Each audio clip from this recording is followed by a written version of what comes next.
আল্লাহ তাআলা যে আমাদেরকে এই শয়তান সম্পর্কে জানতে দিয়েছেন, তিনি তো আরো বলেছেন যে সে কিরকম মানুষ শয়তানের সাহায্য করে।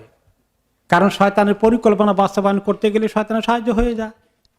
আর ওই শয়তান থেকে আল্লাহ তাআলা আমাদেরকে সাবধান করেছেন, ইন্নাহু লাকুম আদুউম মুবিন, সে তোমাদের সুস্পষ্ট দুশমন, প্রকাশ্য দুশমন। সে ডিক্লেয়ার করেছে দুশমনী, এবং এই দুশমনির লেভেলগুলো আমরা আলোচনা করেছিলাম, তাই না? কয় লেভেলে সেই শয়তানকে মানুষকে টার্গেট করে? 6 লেভেলে মনে আছে? মাশাআল্লাহ, কিছু লোকের মনে আছে। চিন্তা করে দেখেন কোন কোন 6 লেভেল।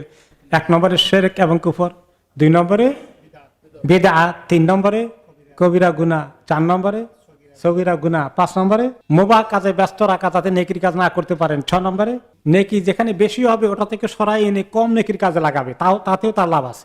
কিছু ঠকাইতে পারলো বনি আদমকে। আল্লাহ তাআলা তার শয়তানের থেকে আমাদের হেফাজত করুন।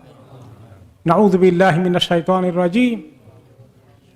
ওকে, এবার আমরা আসি তাহলে কিভাবে শয়তানের সহযোগী মানুষ হয়ে যায়। শুধু গুনাহ করা নয়, দুনিয়াতে সমস্ত মানুষকে গুনার দিকে নিয়ে যাওয়ার জন্য পরিকল্পনা করা, প্রোগ্রাম করা, এগুলোর জন্য শয়তান মানুষকে ব্যবহার করে।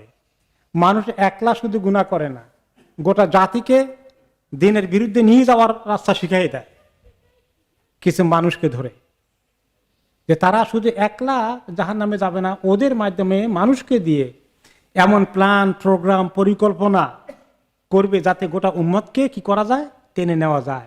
শয়তান তো আপনার সঙ্গে আমার সঙ্গে দেখা করবে না, কথা করবে না। শয়তান তো আপনার জন্য গান বাজনা টিকিট নিয়ে আসবে না, আসবে নাকি?